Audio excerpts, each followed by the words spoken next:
गणेशंबिकाय नमः चंदनानुलेपनं समर्पयामि अक्षतं गणेशंबिकाय नमः अक्षतं समर्पयामि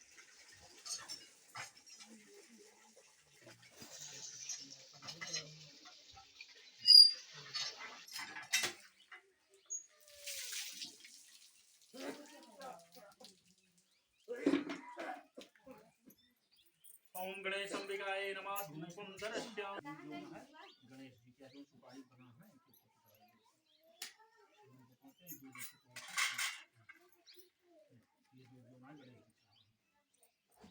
ओम दूर्वा कुर्वाणं समर्पयामि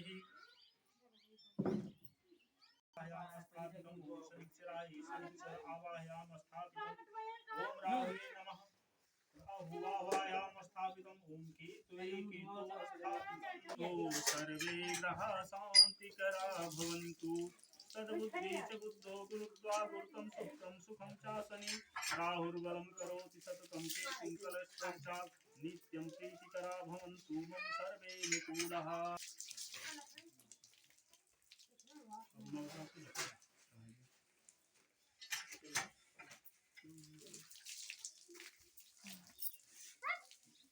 नौ देवी देवता हैं नौ जने के मोने भवाई दे मोने भवाई दे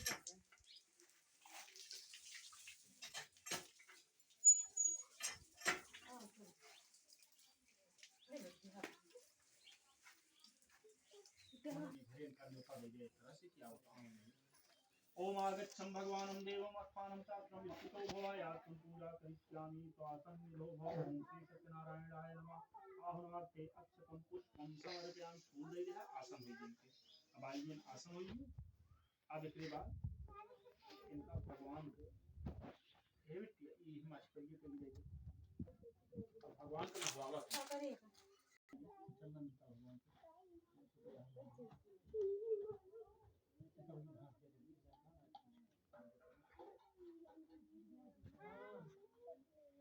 अब भगवान का आसन होइए इसके हाथ जोड़ के सुना अक्षत में फूल चढ़ाओ भगवान को स्वागत करा उनका हाथ पकड़ ओम श्री सत्यनारायणाय नमः स्नानार्थे पुष्पं समर्पयामि ओम श्री सत्यनारायणाय नमः श्री सत्यनारायणाय नमः स्नानार्थे जलम समर्पयामि भगवान अब वही से जो आचमनी है एक आचमनी इसे जल डाल दे भगवान को सुन लो फूल दो पंचामृत स्नान दे दो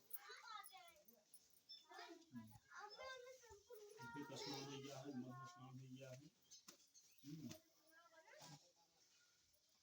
ओम गंधोदकं मलयागिरिचंदनं च सुगंधित कुंकुमोदितं ग्रहाणं परमेश्वरः चंदन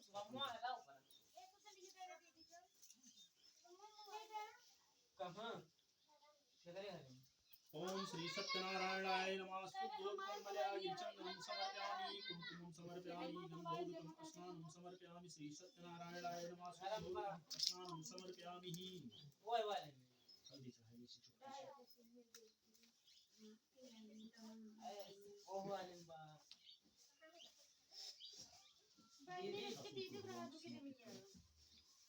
दीदी ओम श्री खंडितम दिव्यं सुमोहरं लेपनं सुश्रेष्ठं चंदनं प्रदीप्यहं वस्त्रं उपवस्त्रं समर्पयामि श्री सत्यनारायणाय च पुष्पमालायां समर्पयामि ओम माल इत्यादीनं सुगंधीनं माल इत्यादीनं मे प्रभो मया नाथि पुष्पाणि गृहाणि परमेश्वरा ओम श्री सत्यनारायणाय नमः पुष्पमालायां समर्पयामि भैया तुलसी पत्ती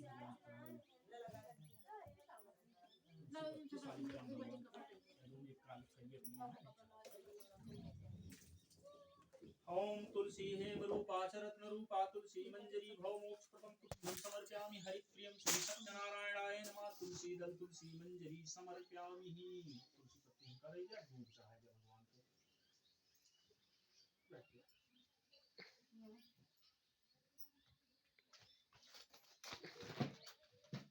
आराम से गीत गा ओम दूर्वा कुर्वाणं च मंगल प्रदानम् ओनितं पूजनार्थं ग्रहाणं परमेश्वरा श्री सत्यनारायणाय नमः दूर्वा कुर्वाणं समर्पयामि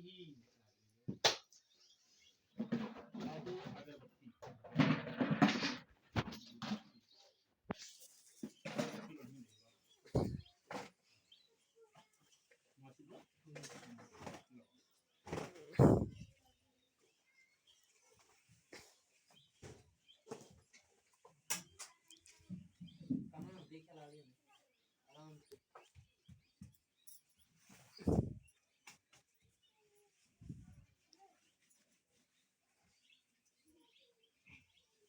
भगवान की ये पूजा तो हो कहानी होती है पूजा भगवान की पूजा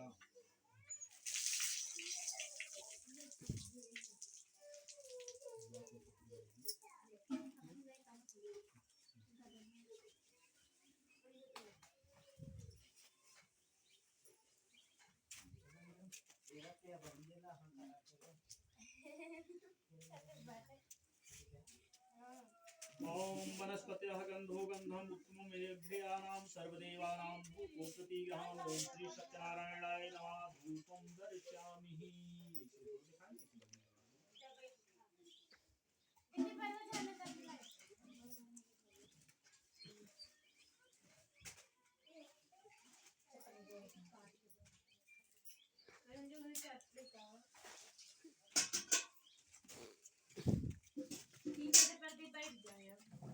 बैठ जा व्यक्ति अब ऐसे भी दूध दिखाई दे सत्यनारायण भगवान से ओम संजम संयुक्तम नहीं बैठ के खाई से नहीं बैठ के देख रहाई देना श्री सत्यनारायण नारायणाय नमः दीप वागिरा ये ऐसे दिखाई थी सब दिखाई थी दिया न्यावा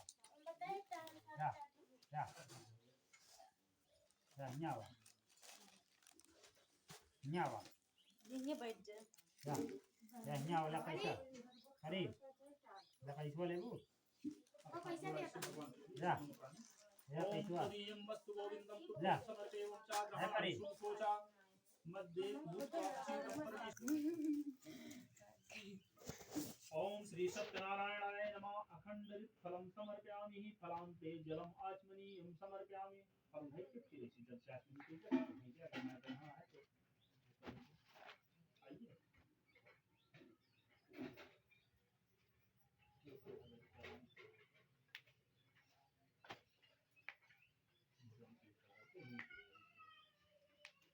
ओम पंचामृतम पंचमेवा स्नानार्थम प्रति बाहर रहन जोंगी रहा अब जल से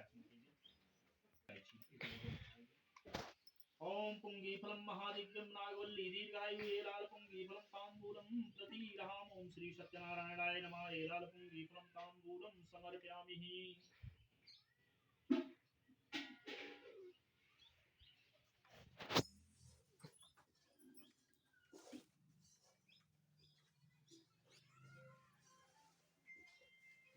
सत्यनारायण भगवान को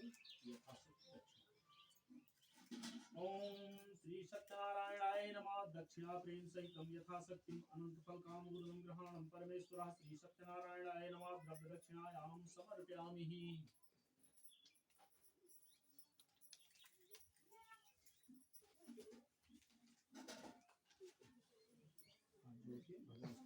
ओम शांताकारं भुजगशयनं पद्मनाभं सुरेश्वरं विश्वाधारं गगनसदृशं मेघवर्णं शुभांगं लक्ष्मीकान्तं कमलनयनं योगनिध्यानगम्यं वन्दे विष्णुभवभयहरणं सर्वलोकैकनाथं श्री सत्यनारायणाय नमः प्रार्थना निवेदितं समर्पयामि भगवान के पैर छू लिया अब भगवान की कथा सुन ली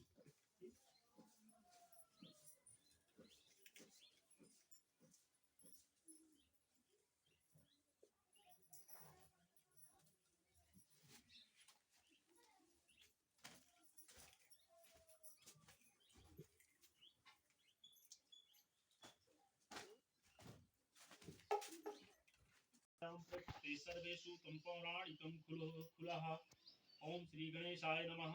मुनि श्रेष्ठ श्री विद्याभूषण व्यास जी श्रोतागणों से कहते हैं, एक समय नैमिषारण्य में सौनकादिक इत्यादि 88,000 सहस्त्र ऋषि एकत्र होकर परस्पर आपस में विचार कर रहे थे कि कराल कलयुग निकट आ रहा है। इस युग में प्राणियों को महान से महान दुख प्राप्त होगा, अतः इस दुख से लोगों से को बचाने के लिए क्या उपाय करना चाहिए।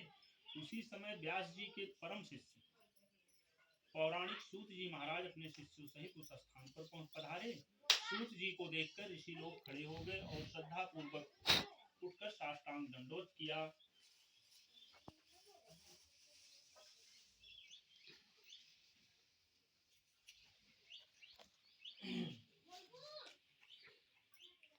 दलन मोह संतम सोसु प्रकाशु बड़े भाग्य उरया वही जासु घर ही विमल विलोचन ही के मिटहि दोष भव सुख रजनी के। तत्पश्चात ऋषियों ने सूर्य सूत जी को उत्तम एवं पवित्र आसन देकर यथोचित पूजन किया और सूत जी से बोले, हे भगवान, आपका आना इस समय बहुत ही उत्तम हुआ है। इस अवसर पर आपका शुभ आगमन ठीक उसी प्रकार से हुआ है। किस प्रकार से? राम विराह सागर महाभरत मगन मन होत, अविप्र रूप धरि पवन सुत आई गयो जिमि पोत। अर्थात हम लोग शोक सागर में डूब रहे थे, आपने नाव का सदृश हम लोगों का उद्धार करने के लिए आपने पदार्पण किया है। यह प्रसन्नता का विषय है। कराल कलयुग निकट आ रहा है। धर्म की किस प्रकार से रक्षा होगी, इस चिंता से हम सब दुखी हैं। इस कलयुग में किस तरह के मनुष्य होंगे? अतः हे भगवान, व्रत अथवा तप करके जिस प्रकार वांछित फल प्राप्त हो, कृपा करके कहिए। ऐसी हम लोगों की सुनने की इच्छा है। बंदहु पद धरि धरण सजे, विनय करहु कर जोर, अबरहु रघुबर विमल यस, श्रुति सिद्धांत निचोर। अति आरती पूछो मुनिराया, रघुपति कहूँ कथा करिलाया। सौनकादि ऋषियों की प्रार्थना पर तो सूत जी बोले, ऋषिगण आप धन्य हैं। आप जैसे मनुष्य ही सत्य पुरुष कहे जाने के योग्य हैं, जो परोपकार के लिए चिंता करते हैं, दुष्टों से कष्ट पाने पर भी उनको सुखी देते हैं।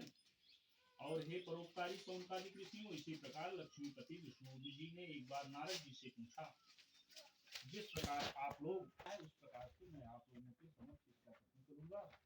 सौनकादिक ऋषियों ने कहा, अति उत्तम है, हम लोग भी संध्योपासना कर लें। इसके पश्चात निवृत्त होकर संध्योपासना से निवृत्त होकर सब लोग सूत जी महाराज के सामने एकत्र हुए, मतलब इकट्ठे हुए। और सूत जी ने ऋषियों से कहा, हे ऋषियों, एक चित होकर मेरी बात सुनो। यदि तुम्हारा ध्यान किसी और तरफ रहेगा तो मेरे उपदेश का लाभ नहीं उठा सकोगे, ना अन्य कार्य ही बन सकेगा। हे ऋषियों, एक समय नारद मुनि परोपकार, परोपकार मतलब दूसरों की भलाई, परोपकार की इच्छा से नाना लोकों में, नाना लोक मतलब कई लोकों में भ्रमण करते हुए मृत लोक आए। मृत लोक मतलब जहाँ हवा चलता है, धरती लोक, धरती लोक को मृत लोक कहा रहा है। मृत लोक में आए। मृत लोक में नारद ने देखा कि जितने मनुष्य हैं सब अनेक प्रकार के दुख से दुखित हैं और भांति भांति की योनियों में जन्म लेकर पाप कर्मों में लीन हैं और पाप कर्मों को भोग रहे हैं। ऐसे प्राणियों को क्लेशयुक्त देखकर मुनि अपने मन में सोचने लगे उनका दुख किस प्रकार से दूर हो सकता है। यही मन में सोचते हुए वीणा बजाते हुए तथा हरि गुणगान यानी भगवान विष्णु का गुणगान करते हुए कहाँ गए? विष्णु लोक गए। विष्णु लोक गए। अतः विष्णु लोक में पहुंचकर नारद मुनि ने देखा कि शुक्ल वर्ण के भगवान चारों भुजाओं से युक्त हैं। चारों भुजाओं में गला, पद्म और कंठ में बनमाला से विभूषित है और सुशोभित हैं। ऐसे देवों के देव स्वामी भगवान जी नारद की स्तुति करते हैं। हे भगवान, आपको साष्टांग दंडवत है। आप वाणी और मन की खड़े हैं, मैं आपको प्रणाम करता हूँ। नारद भगवान विष्णु भगवान से कहें कि हम आपको प्रणाम करते हैं। तब विष्णु भगवान कहा, आपके अनेक रूप हैं, आपकी शक्ति अनंत है, आप आदि मध्य अंत से रहित हैं, आप निर्गुण हैं और सभी प्राणियों के आदि के कारण एवं अपने भक्तों के कलेश दूर करने वाले हैं। जय दुष्ट संहारी भव भयहारी, जहि कर आदि नयनता। जय असुर विनाशक धर्म प्रकाशक, गावहि वेद अनंता। जय जन मन रंजन पाप प्रभंजन, सुखकारी मुनि संता। चंचल नर नारी अति दुख भारी, मोक्ष करहूं भगवंता। मतलब नारद जी विष्णु भगवान से प्रार्थना करता हूँ। इस प्रकार नारद जी के मुखारविंद से स्तुति सुनकर भगवान ने नारद से पूछा, हे नारद, आपका आगमन वैकुंठ लोक में किस लिए हुआ है? आप क्या चाहते हैं? तब विष्णु भगवान नारद से पूछे कि भाई आप यहाँ का करे आए हैं, आपको क्या चाहिए? तब नारद जी बोले, क्या बोले? मृत्युलोक के जन सकल हैं युक्त कलेश अनंत, अकहि उपाय से मुक्त हो भगवंत। नारद जी कहा था, हे भगवान, मैं मृत्यु लोक से युक्त है और नाना प्रकार की योनियों में जन्म लेकर पाप कर्म में लीन है।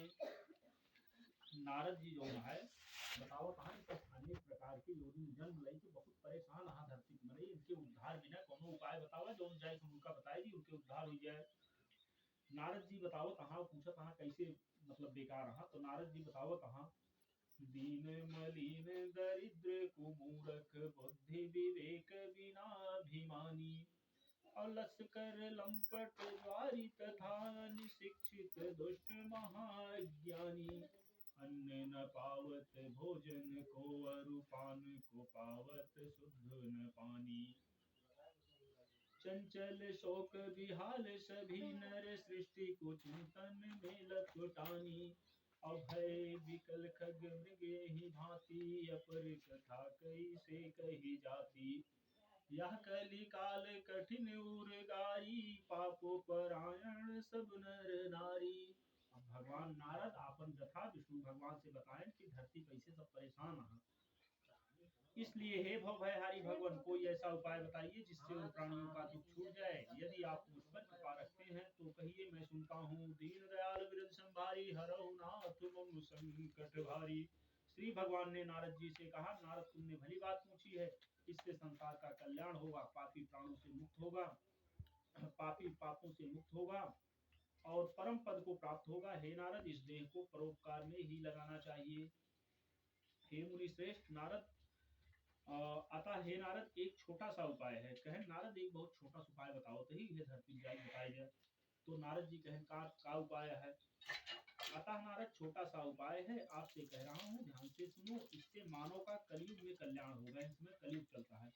हे नारद तुम्हारे स्नेह से कह रहा हूँ, कलयुग के लिए एक उत्तम व्रत है जो महापुण्य को प्रदान करने वाला है। स्वर्ग और पृथ्वी पर भी यह व्रत दुर्लभ है। वह सत्यनारायण विष्णु भगवान का तुम्हें मोक्ष को प्राप्त होगा। चौह युग चौह श्रुति नाम प्रभाव कलि विशेष नहीं आनी उपाई। अतः भगवान का वचन सुनकर नारद ने कहा, हे जनार्दन इस व्रत का फल क्या है। नारद कहा था भाई आदमी व्रत करे के फल बतावा का मिले, इस व्रत का फल क्या है, विधि क्या है, कब करना चाहिए तथा पहले किसने इस व्रत को किया है, विस्तार पूर्वक वर्णन कीजिए। इस प्रकार नारद जी का वचन सुनकर भगवान बोले, हे नारद इस व्रत यह व्रत समस्त दुख और शोक को नष्ट करने वाला है, धन धान्य को बढ़ाने वाला है। इसके अतिरिक्त यह सौभाग्य संपत्ति तथा सर्वत्र विजय को प्राप्त कराने वाला है और यह व्रत किसी भी दिन किया जा सकता है और श्रद्धा पूर्वक किया जा सकता है। सायंकाल में ब्राह्मण और बंधुजनों के साथ धर्म में तत्पर होकर सत्यनारायण का पूजन करना चाहिए। केले का फल, गाय का दूध, गेहूं का आटा यानी जो आप पंजीरी बनाओ थे जिसमें चीनी मिश्रित हो और आटे का चूर्ण बनाओ और सब प्रसाद को कैसे सवाई लगाई के एकत्र करे चाहिए। भगवान को सवाई लगाई प्रसाद अर्पण करे चाहिए। सवाई लगा करके भगवान को अर्पण करें और फिर ब्राह्मण और पुस्तक का पूजन करें, दक्षिणा और ब्राह्मण को दक्षिणा देके विदा करें तथा कथा श्रवण करें। तत्पश्चात बंधु जनों के सहित ब्राह्मण को भोजन कराएं। प्रसाद खाने के बाद नाच गाना बजाना कीर्तन आदि भगवान के सामने करें। इसके बाद जब लोग घर जाने लगे तो सत्यनारायण भगवान का नाम स्मरण करते हुए याद करते हुए जाएं। इस प्रकार से नारद जी जो यह व्रत जो मनुष्य करेगा वह वांछित फल को पाएगा। विशेषकर कलयुग में इससे और सरल कोई उपाय नहीं है। इत श्री स्कंद पुराणे रेवा खंडे श्री सत्यनारायण व्रत कथायाम प्रथमो अध्याय जोन फूल में ले गया फूल रहा है भगवान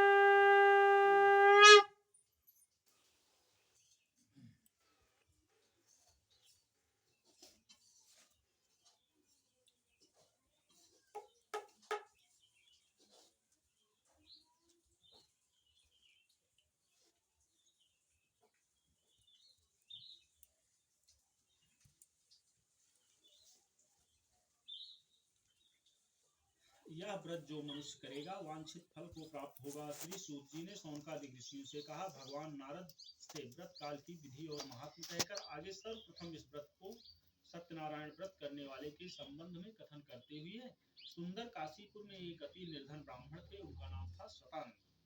वह इस प्रकार से कंगाल ब्राह्मण थे, भूख प्यास से पीड़ित होकर नित्य पृथ्वी पर भिक्षा के लिए भ्रमण करते थे।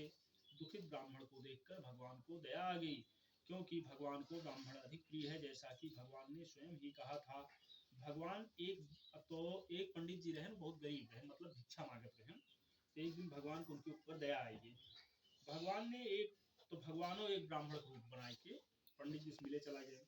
भगवान ने एक वृद्ध ब्राह्मण का रूप धारण करके दुखी ब्राह्मण से आदर पूर्वक पूछा, हे ब्राह्मण, आप किस लिए दुखी होकर इस पृथ्वी पर नित्य भ्रमण करते हैं? हे द्विजोतम, कहिए, मैं सब सुनना चाहता हूँ। ब्राह्मण बोला, हे भगवान, मैं एक दलित ब्राह्मण हूँ और भिक्षा के लिए दिन भर घूमता हूँ। नहीं क्षुधासम दुख को, क्षुधा माने नहीं क्षुधासम दुख को, और नहीं सुख मान समान, नहीं क्रोध सम शत्रु है जग में और महान। बताइए, जिससे इसे मांगने से मुक्ति मिल जाए और दरिद्रता दूर हो जाए। ब्राह्मण का प्रश्न का उत्तर देते हुए ब्राह्मण अर्थात भगवान बोले, हे ब्राह्मण देवता, आप सत्यनारायण का पूजन तथा व्रत कीजिए, वही वांछित फल देने वाले हैं। अतः हे ब्राह्मण, आप मेरी वृद्ध ब्राह्मण रूपी भगवान अंत में व्रत का विधान बतलाकर अंतर ध्यान हो गए। ब्राह्मण देवता अपने मन में सोचने लगे कि वृद्ध ब्राह्मण ने तो बहुत सी विधि बतलाई है, वह किस प्रकार से कर सकूंगा, क्योंकि दिन भर भिक्षा मांगने पर कुटुंब का पेट नहीं भरता। कुटुंब माने परिवार का पेट नहीं भरता, और मैं पूजा किस प्रकार से करूंगा। इस चिंता में निमग्न रात भर ब्राह्मण को नींद नहीं आई। प्रातः काल उठकर नित्य क्रिया से निवृत्त होकर मन में यह संकल्प किया कि आज के दिन जो कुछ भी भिक्षा मिलेगी उसी से सत्यनारायण का पूजन करूंगा। मन में यह संकल्प करके ब्राह्मण भिक्षा के लिए घर से बाहर निकला। उस दिन भगवान की उस पर ऐसी कृपा हुई कि उसे बहुत साधन प्राप्त हुआ। जा पर कृपा राम कर होई, ता पर दया कर सब कोई। राम भय जहि दाहिने, सब ही दाहिने ताहि। अर्थात उस दिन देवताओं ने उस ब्राह्मण पर कृपा करी।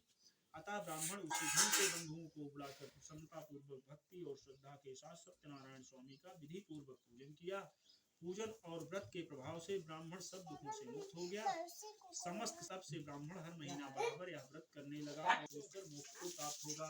इस प्रकार भगवान ने के व्रत के प्रभाव से नारद जी ने कहा। इसके बाद श्री सूत जी ने शौनकादिक ऋषियों से प्रश्न किया, हे भगवान, वह कथन किया, अब आगे क्या करूं, आप लोग कहिए। ऋषियों ने उत्तर दिया, महाराज, उस ब्राह्मण से इस व्रत को किसने सुना तथा किसने इस व्रत को किया, सारी कथा हम सबकी सुनने की इच्छा है, आप कृपा करके कहिए।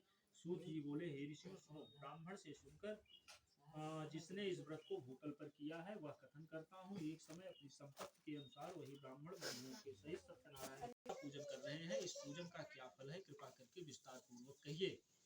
ब्राह्मण ने लकड़हारे से सत्यनारायण व्रत का पूजन कर रहा हूँ। इस प्रकार के ये दीनदयाल प्रभु हैं और वांछित फल प्रदान करते हैं। यह जो मेरा धन धान्य तुम देख रहे हो, यह सत्यनारायण स्वामी की कृपा का ही प्रसाद है।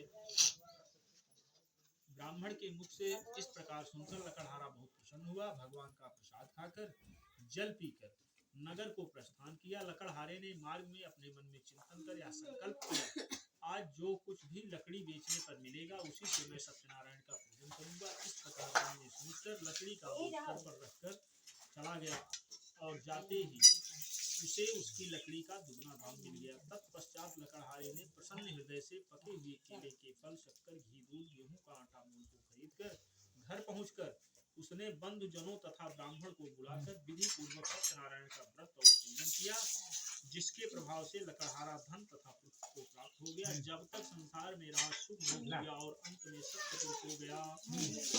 जीवत जन्म सकल फल पायो, अंत अमर प्रति सदन सिधायो। श्री स्कंद पुराणे रेवा खंडे श्री सत्यनारायण व्रत कथा द्वितीयो अध्याय।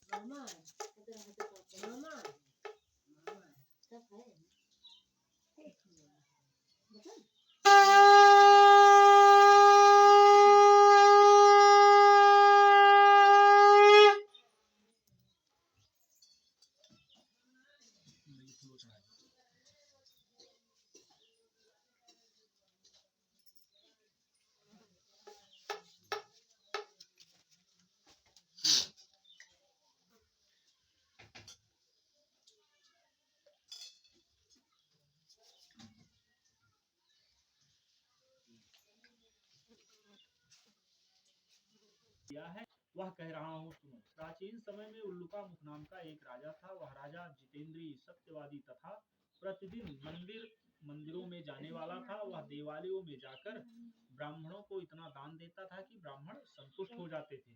उल्लुकामुख राजा की पत्नी कमल के तुल्य मुख वाली सती थी, और वह सती इस प्रकार की थी। एक धर्म एक व्रत नेमा, काय वचन मन पति पद प्रेमा। वह भद्रशिला नदी के किनारे अपने पति उल्लुकामुख राजा के साथ सत्यनारायण का पूजन कर रही थी, और इसी समय साधु नाम का वैश्य, एक बनिया वैश्य व्यापार करने के लिए नाव पर बहुत सा धन लादे उस स्थान पर आया, और नौका को नदी के तट पर खड़ी करके बनिया ने राजा के समीप जाकर देखा। राजा अपने स्त्री सहित सत्यनारायण का पूजन कर रही हैं। उसने राजा से विनय पूर्वक पूछा, हे राजन, आप प्रेम पूर्वक किसका पूजन कर रहे हैं और किस लिए कर रहे हैं? आप विस्तार से कहिए, मैं सुनना चाहता हूँ। राजा बोले, हे साधु, मैं सत्यनारायण स्वामी का पूजन कर रहा हूँ, और बंधुओं के सहित इस पूजन का अर्थ है कि मेरे पास राज्य, संपदा, धन बहुत कुछ है, परंतु पुत्र नहीं है। मैं पुत्र की इच्छा से पूजन कर रहा हूँ। इसलिए हे बनिया, भगवान का व्रत ही इस दुख से मुक्त कर सकता है। राजा के वचन को सुना साधु बनिया आदर पूर्वक बोला, हे राजन, आप इस व्रत की संपूर्ण विधि कहने की कृपा कीजिए। मैं भी इस व्रत को करूंगा, क्योंकि मेरे भी कोई संतान नहीं है, इसलिए मैं भी इस व्रत को निश्चय ही करूंगा। इस प्रकार बनिया की बात सुनकर राजा ने, जैसा कि पूर्व कथित है, और साधु वैश्य सारी विधि बताकर व्यापार से निवृत्त होकर आनंद पूर्वक अपने घर आया। बनिया अपने घर आकर अपनी स्त्री से कहा, हे प्रिय, पुत्र देने वाला एक व्रत मैं उल्लुकामुख राजा के मुख से सुनकर आया हूँ। वह व्रत मैं अवश्य करूंगा। साधु की भार्या, भार्या मतलब पत्नी, यह व्रत, हे स्वामी, कल प्रातः काल ही यह व्रत किया जाएगा। बनिया बोला, अभी व्यर्थ में धन क्यों नष्ट करोगी? जब संतान होगी तब पूजन किया जाएगा। इसके बाद स्त्री ने प्रश्न किया, क्या पुत्र से बढ़कर आपका धन मूल्यवान है? बनिया का इस प्रकार उत्तर सुनकर स्त्री लीलावती चुप हो गई, और पति युक्त प्रसन्न चित्त वाली लीलावती भगवान के प्रसाद से गर्भवती हो गई, और 10 मास के पश्चात उसे एक कन्या उत्पन्न हुई। कन्या रत्न सदृश वह दिन दिन से इस प्रकार बढ़ने लगी जैसे शुक्ल पक्ष की चंद्रमा बढ़ती है। नित्य प्रति कला कला बढ़ने से उसका नाम कलावती रखा गया। उसके बाद लीलावती अपने पति से मधुर वचन में बोली, हे स्वामी, आपने संकल्प किया था कि संतान होने पर सत्यनारायण का पूजन करूंगा, क्या वह नहीं करोगे? साधु ने कहा, हे प्रिय, कन्या की छठी बरही इत्यादि में बहुत सा धन खर्च हो गया है, इसलिए कन्या के विवाह के समय यह व्रत करूंगा। इस प्रकार अपनी स्त्री से कहकर साधु वैश्य नगर घूमने चला गया। भगवान की कृपा से कलावती कला कला बढ़ती हुई अल्प काल में ही पिता के घर में शयानी हो गई। एक दिन साधु ने अपने सहेलियों के साथ घूमती हुई नगर में कलावती कन्या को बोले, हे स्वामी, यह बालक बहुत ही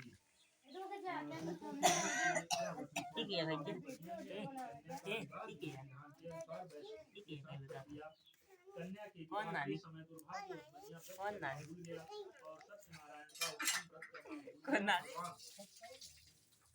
उसकी इस हुए, और व्यापार में कुशल साधु बनिया ने विवाह करने के बाद ही निश्चय किया कि अब कहीं व्यापार के लिए चलना चाहिए।